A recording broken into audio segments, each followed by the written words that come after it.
when is the best time to get started with your recruiting? You don't want to be crazy and get started super early, like when your son's 5 years old, but you also don't want to get started super late and realize that you just missed out on a bunch of time that you should have been spending on recruiting. Before we dive into that, if you don't know who I am, I'm Trent Lohr. I'm a former college quarterback, so be sure to follow for more content like this. So the ideal time you should be starting your recruiting is probably going into your sophomore year. It does depend on what film you get, when you get film, when you're on varsity, but general guidelines is like when you finally get solid varsity film is when you should start recruiting. So if your son goes as a freshman, balls out, that's immediately when you start focusing on recruiting because he has a huge advantage. He has good varsity film, which is hard to come by.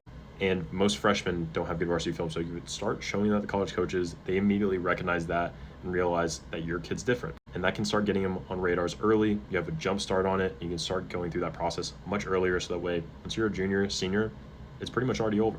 But like most kids, like how I was, you're probably